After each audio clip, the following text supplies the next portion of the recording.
bienvenue. Je suis contente que vous soyez avec moi ce midi pour que je puisse vous parler des résultats de mon projet de maîtrise qui avait pour titre Le respect perçu par les adolescents et les adolescentes dans le contexte de la pratique du dialogue philosophique en classe. J'ai été dirigée par Mathieu Gagnon, qui est spécialiste en philosophie pour enfants et adolescents, et Jonathan Smith, qui est plus spécialiste dans la motivation scolaire, mais aussi les comportements prosociaux en classe. Donc, j'avais vraiment deux directions qui étaient complémentaires pour m'accompagner dans mon projet. Mon projet, il part un peu de mon expérience, en fait, parce que moi, j'ai enseigné pendant 13 ans dans les écoles au secondaire. Puis, j'étais confrontée à plusieurs situations où les adolescents étaient tristes ou en colère. Puis quand je les questionnais pour m'assurer que ça allait, qu'ils étaient en bonne santé psychologique, je leur demandais, mais qu'est-ce qui ne va pas? Est-ce que tu vas en parler, tout ça?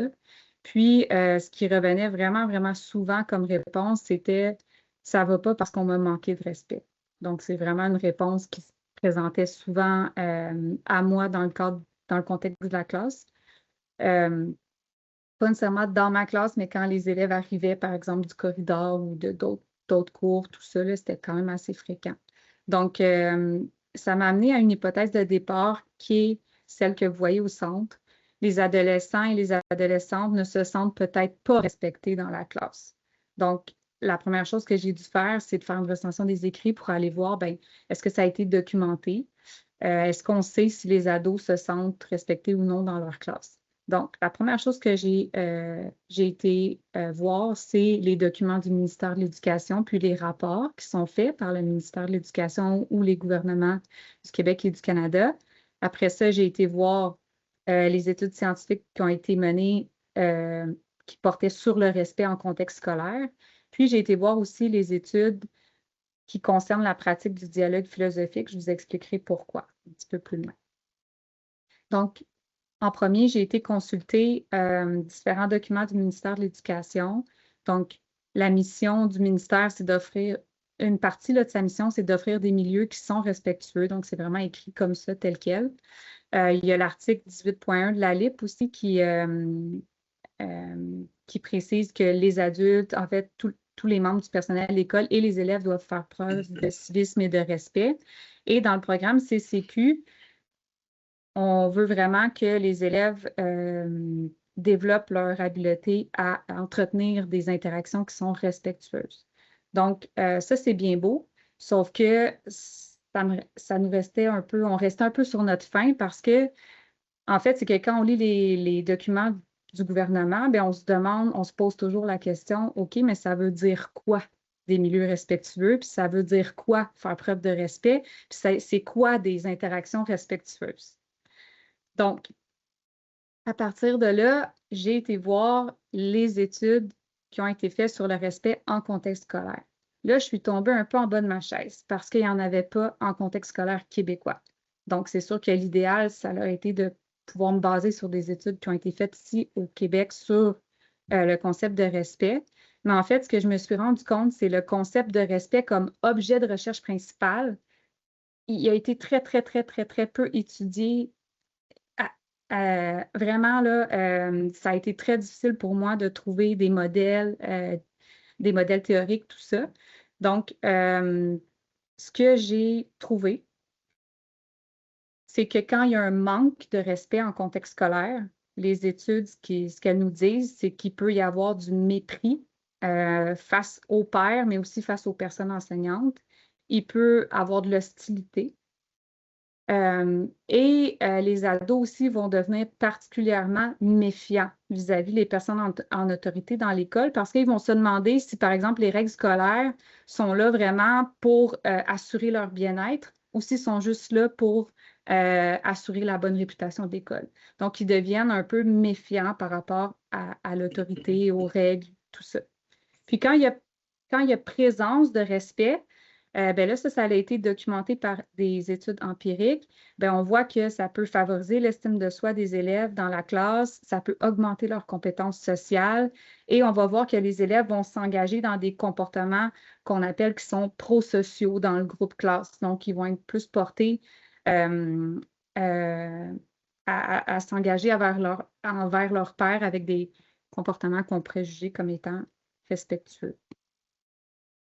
Je vais passer, il y a des diapositives que je vais passer parce que je juge que ce n'est pas pertinent dans le temps que j'ai pour aujourd'hui.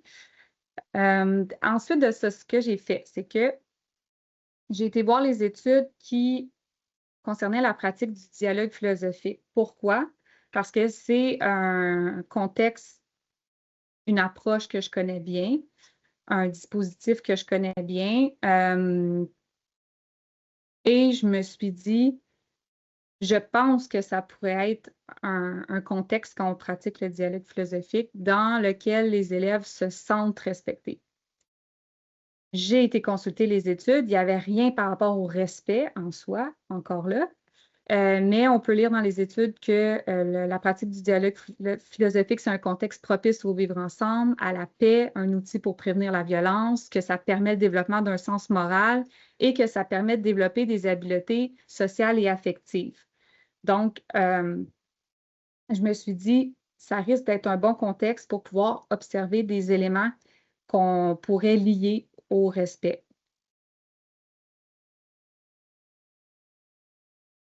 Ça m'a amené à ma question de recherche générale qui était quels sont les éléments de la pratique du dialogue philosophique que les élèves du secondaire perçoivent comme étant liés à leur expérience de respect.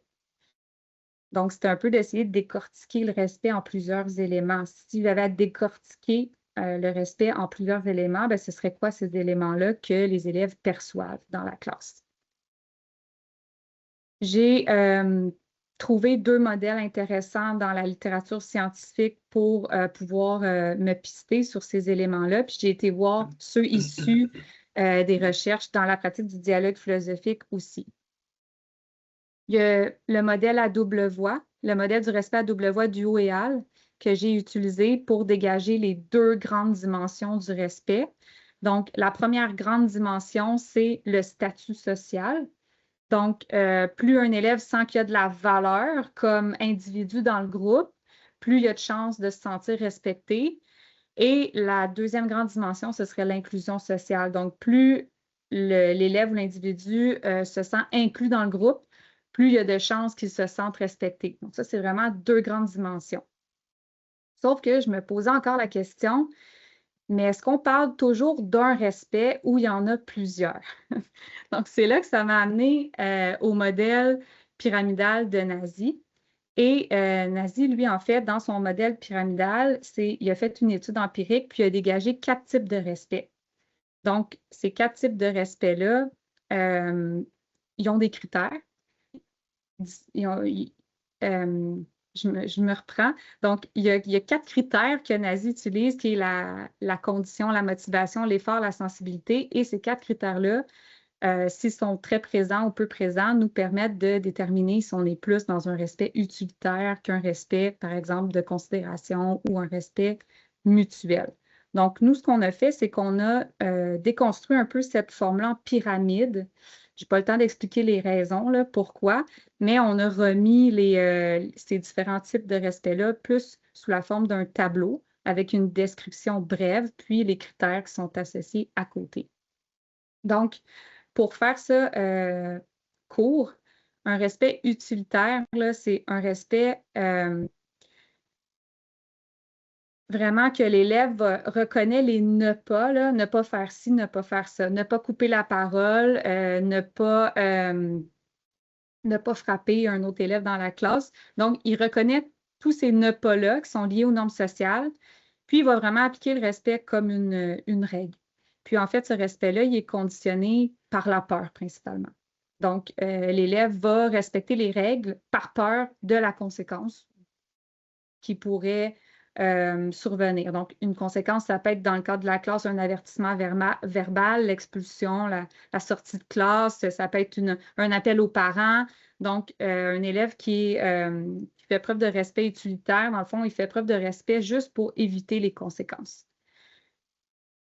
Quand on est dans le respect mérité, l'élève, là, vraiment, il y a un effort de respect quand même qui est fait. Là. Il y a un niveau d'effort qui est un petit peu plus présent. Il reconnaît le respect comme un droit humain, Puis là, il va essayer de traiter les autres de manière égale à lui-même. Donc, il reconnaît que le respect, c'est un droit fondamental. Puis, il va dire, ben, tous les autres élèves ont le droit aussi au respect. Et donc, c'est pour cette raison-là que je les traite avec respect. C'est un respect qui demeure quand même assez minimal. Puis qui est plus motivé de manière extrinsèque par les normes de politesse, puis le fait justement que le respect, c'est un droit, donc c'est ça qui fait que je te respecte. Le respect mutuel, lui, c'est celui qui est le plus documenté en contexte scolaire. C'est on va reconnaître nos habiletés, nos qualités, nos compétences, et c'est pour cette raison-là qu'on va se respecter. Donc, je vais te respecter parce que je reconnais les qualités, les compétences que tu as, mais en échange, je m'attends à ce que tu me respectes autant, de la même manière. Et donc, le respect mutuel, il y a un peu cette condition-là de réciprocité. C'est que je vais te respecter si tu me respectes, puis il faut qu'on sente les deux, là, qu'on reconnaisse nos qualités, nos compétences, tout ça, pour qu'il y ait un respect entre nous deux. Et là, c'est un peu à cette étape-ci que je trouvais qu'il y avait comme que je me questionnais beaucoup par rapport à la personne enseignante, puis à certains élèves dans la classe, parce que je me disais, OK, le respect mutuel, c'est quand même intéressant, là, c'est quand même un respect où il y a un haut niveau de sensibilité puis d'effort, mais ça prend toujours bien quelqu'un qui va décider de respecter l'autre en premier, qui a peut-être pas cette attente-là de réciprocité. Donc, ça prend quelqu'un qui fait le premier pas. Puis, dans le cadre de la classe, ben, la personne enseignante, c'est souvent celle qui va faire le premier pas, qui va respecter ses élèves en premier, en n'ayant pas nécessairement d'attente que ses élèves vont tout de suite la respecter en retour. Et ce respect-là, en fait, ce serait un respect de considération. Puis, il y a des élèves qui ont ce respect-là aussi. Donc, le respect de considération, c'est vraiment un respect qu'on a comme, on porte en soi le respect comme une valeur qui est très importante pour nous. Puis en fait, ce qu'on va faire, c'est qu'on n'attendra pas que l'autre nous respecte pour le respecter. On va le respecter tout de suite parce que c'est une personne humaine, parce qu'on veut prendre soin d'elle comme personne humaine. Puis en fait, le niveau d'effort va être très élevé parce qu'on va aller jusqu'à adapter nos attitudes puis nos comportements pour que la personne se sente le plus respectée possible. Donc, comparativement au respect mérité, où on applique un peu de manière égale pour tous le respect, dans le respect de considération, il y a vraiment un niveau d'effort supplémentaire parce qu'on fait des adaptations pour que chacun, chacune se sente le plus respecté possible en fonction de leurs caractéristiques, de leur personnalité, tout ça. Ce respect-là, c'est le seul qui est inconditionnel. Donc, il est donné sans condition.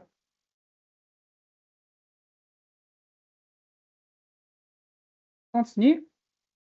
Et dans la pratique du dialogue philosophique, j'ai relevé d'autres éléments qui pouvaient peut-être se rapporter au respect, comme le fait que les savoirs sont co-construits par le groupe, que chaque parole a une valeur pour le groupe, que l'autorité peut être considérée comme une autorité bienveillante, qu'on accorde un statut d'interlocuteur valable à tous les membres du groupe, qu'on établit des règles, qu'on maintient un traitement juste, puis qu'il y a vraiment une attention bienveillante qui est portée envers tous les élèves, mais envers toutes les idées aussi. Donc, c'est ce que Hawken appelle une posture active de soin. Donc, c'est quand même assez présent dans la pratique du dialogue philosophique. Puis ces éléments-là me semblaient pouvoir se rapporter au respect. Donc, ce que j'ai fait, c'est que j'ai construit une grille émergente d'analyse puisque, comme je vous ai dit tantôt, il y avait très peu de choses dans la littérature, donc il fallait un peu que je construise ma grille d'analyse. Vous voyez qu'il y a les 4 types de respect en orange. En dessous, ce sont les éléments qu'on peut lier à ces types de respect-là. Donc, pour le respect utilitaire, c'est un respect qui fonctionne à condition qu'il y ait des règles, qui est motivé par la peur. Au niveau de la sensibilité, on peut voir qu'il y aurait comme une forme d'écoute minimale. Puis l'effort, ce serait l'effort de suivre les règles. Pour le respect mérité, la condition, c'est qu'on voit le respect comme étant un droit. Ce qui va nous motiver, c'est les normes sociales. On va être sensible en faisant preuve d'ouverture vis-à-vis les autres, vis-à-vis leurs idées. Puis on va faire l'effort d'accueillir, par exemple, les points de vue qui peuvent être différents des nôtres. Dans le respect mutuel, la condition, c'est qu'on reconnaisse les habiletés des autres. La motivation, c'est que ça soit réciproque. C'est ce qui va nous motiver à accorder notre respect à l'autre. La sensibilité, ça pourrait se manifester par le fait qu'on cherche à co-construire ensemble. Puis l'effort va plus prendre la forme d'une aide. Donc, on va chercher aussi à aider les autres dans la classe ou pendant le dialogue. Puis pour le respect de considération, la condition, c'est qu'on reconnaît qu'il y a des différences, puis on reconnaît aussi qu'on n'en arrivera pas toujours à des accords, qu'il va y avoir des désaccords, mais que c'est correct. Parce qu'en fait, au niveau de la sensibilité, ce qu'on va remarquer, c'est que ceux qui se situent dans un respect de considération vont même voir les différences comme étant un enrichissement. Ils vont dire que c'est nécessaire, en fait, qu'il y ait des différences, que ça contribue à enrichir le groupe ou même que ça contribue à enrichir le soi, que les autres soient différents puis qu'ils apportent des idées différentes. Puis comme je vous disais, l'effort va vraiment être dans l'adaptation. Donc, je ne vous parlerai pas de la méthodologie, mais si vous avez des questions, j'y reviendrai. Je voulais en arriver directement aux résultats. Donc, pour ce qui est des résultats, l'analyse s'est faite en 4 temps.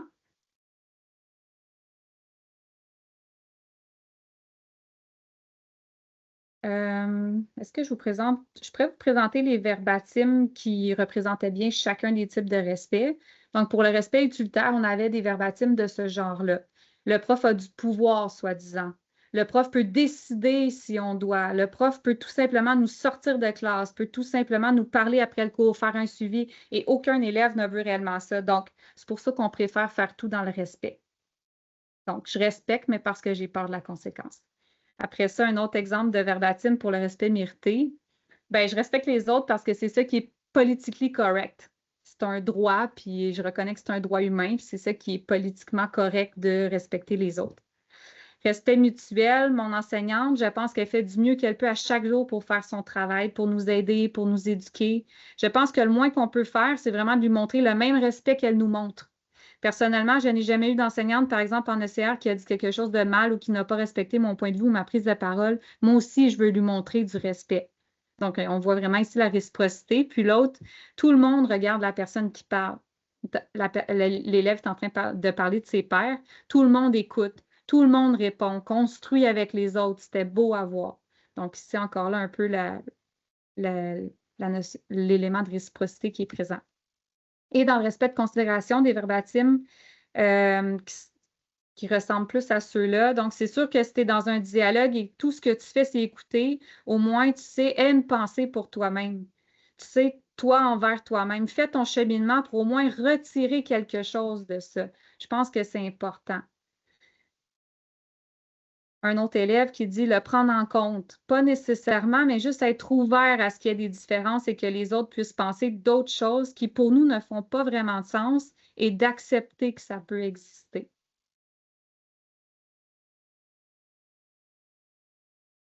Dans le temps 1, nos résultats, ce qu'ils ont fait ressortir, c'est que les élèves ben, se situent, c'est dur de les classer dans un type de respect. Donc, on a eu quelques élèves comme ado 1 ici qui étaient seulement dans le respect utilitaire, mais la très grande majorité, dans les verbatims, là, on peut identifier des éléments qui se rapportent à plus d'un type de respect à la fois. Donc, pour ado 7, vous voyez, là, il y avait des éléments pour les 4 types de respect qu'on pouvait identifier dans ces propos.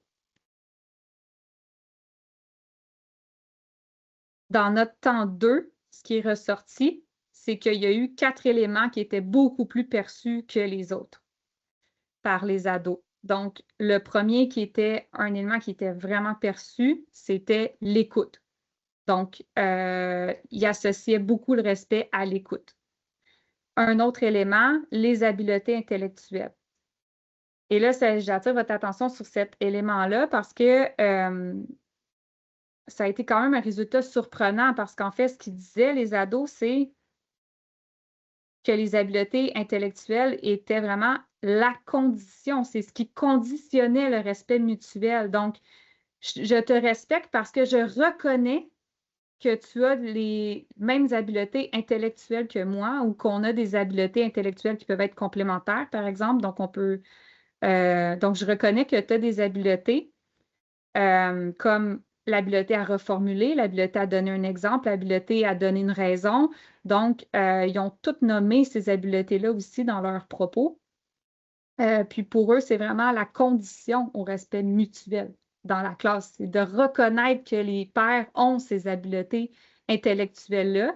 Puis il y a certaines habiletés comme la reformulation qui associaient vraiment au respect, parce que dans leurs propos, ils disaient quand un autre élève reformule adéquatement ce que je viens de dire, j'ai vraiment l'impression qu'il prend le temps de m'écouter puis de porter attention à mon idée. Donc, c'était vraiment important pour eux, cet élément-là. L'autre élément qui est ressorti beaucoup, c'est celui de la co-construction. Donc, ils ont vraiment l'impression de ressentir plus du respect mutuel quand ils perçoivent que les savoirs sont co-construits, que les autres peuvent construire avec eux, les aider à construire leur savoir. Puis, le quatrième, qui est le plus ressorti, c'est l'élément de la différence dans le respect de considération. Donc, c'est de voir que les différences sont importantes, nécessaires pour réfléchir, pour s'enrichir. Donc, c'est vraiment ça qui est ressorti. Dans le temps 3, on s'est demandé, c'est quoi l'élément qu'est-ce qui est ressorti le plus pour chacune des deux grandes dimensions, le statut perçu et l'inclusion perçue. Donc, pour le statut, ce qui est vraiment ressorti beaucoup dans les verbatims, c'est le statut d'interlocuteur valable qui est associé au respect. Donc, parce qu'on a un statut d'interlocuteur valable, tout le monde est reconnu ici comme étant un interlocuteur valable, bien, tout le monde a une certaine valeur pour le groupe. On sent qu'on a une valeur pour le groupe parce que les autres nous considèrent comme un interlocuteur valable. Puis, pour l'inclusion, c'est plus la posture sensible, donc tous les micro-gestes. Donc, quand l'autre me regarde quand je parle, quand l'autre va reformuler ma pensée pour que les autres me comprennent bien. Donc, tous ces micro-gestes-là, je n'ai pas le temps de tous les détailler ici, mais c'était cet élément-là qui ressortait le plus, là, qui était associé à l'inclusion. Et dans un quatrième temps, ce qu'on a fait, c'est qu'on a revu notre grille vraiment pour plus qu'elle soit plus collée aux propos des ados. Donc, à la suite de nos analyses, on a fait quelques modifications.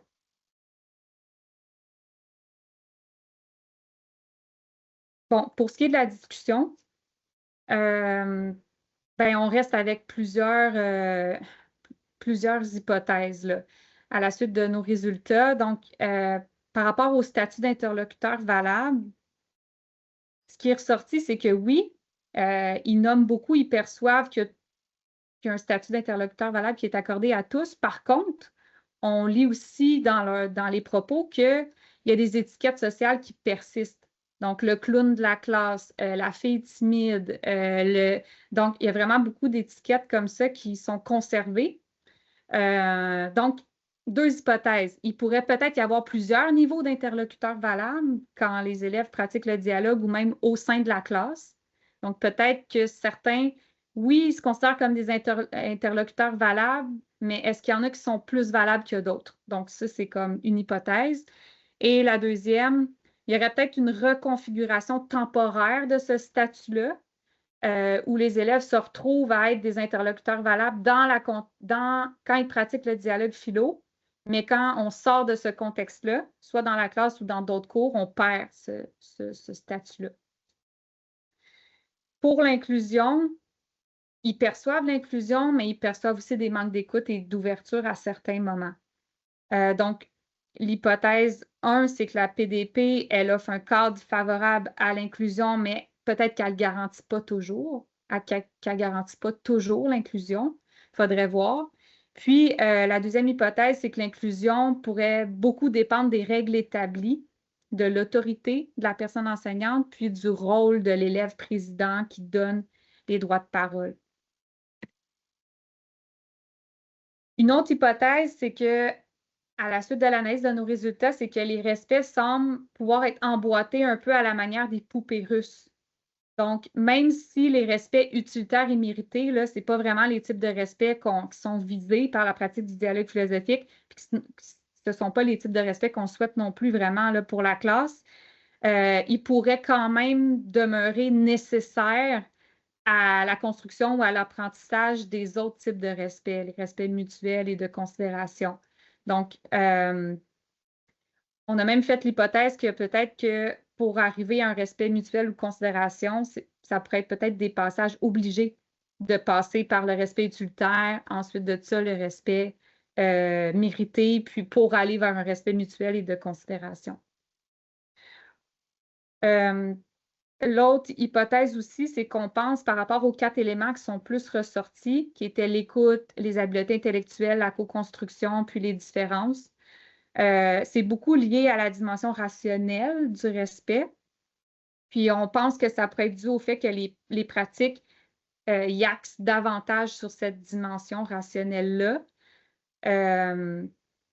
Donc, peut-être que c'est pour ça que le respect est plus perçu à travers ces dimensions-là qui sont plus rationnelles, comme les habiletés intellectuelles et la co-construction. Donc, ce serait à voir, à étudier si on axe plus sur les dimensions sociales et affectives, qu'est-ce que ça donnerait? Est-ce que les élèves percevraient plus ces dimensions-là? Pour des futures recherches, on pense que c'est important de continuer de tenter de définir le respect et les expériences du respect. Donc, d'identifier des ajustements aussi qui pourraient être mis en place dans la classe, comme dans l'enseignement explicite, dans la démarche, dans l'animation, dans des retours métacognitifs, pour peut-être travailler, mais rendre aussi plus perceptibles les éléments qui se rapportent au respect de considération.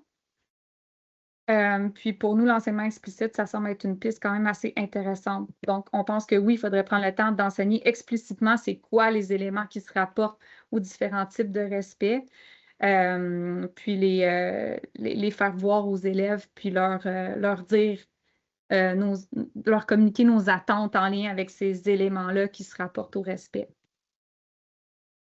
On pense aussi que la personne enseignante ou la personne animatrice en dialogue philo, il faut qu'elle soit un modèle de respect, de considération, mais il faudrait valider est-ce qu'elles le sont toujours ou non.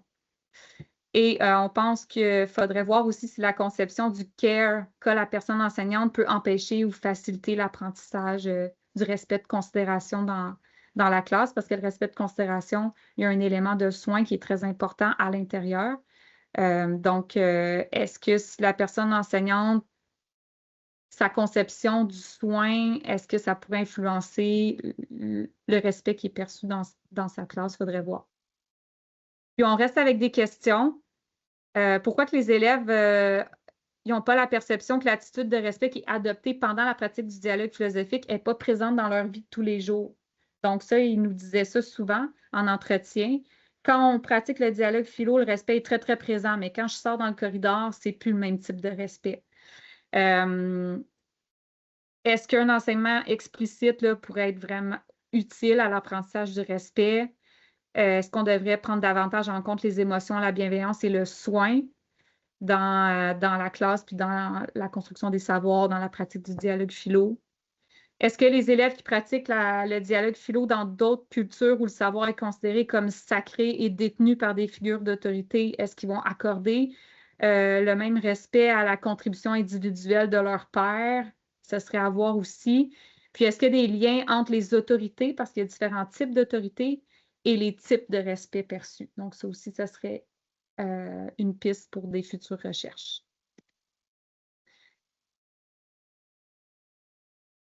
C'est pas mal ça. Pour ce qui est des limites de notre recherche, elle s'est déroulée avec des ados qui étaient dans un contexte scolaire. Donc, le contexte scolaire, c'est un contexte dans lequel le manque de respect, c'est punissable. Donc, est-ce que ça peut, ça représente quand même peut-être une limite par rapport à nos résultats obtenus? Puis, on s'est demandé aussi à quel point les élèves, quand ils nous répondaient, est-ce qu'ils nous répondaient vraiment à ce qu'ils pensaient ou ils nous répondaient par désirabilité sociale un peu pour bien paraître devant nous aussi quand ils nous répondaient. Donc, ça pourrait être une des limites de notre recherche. C'est pas mal ça. Merci.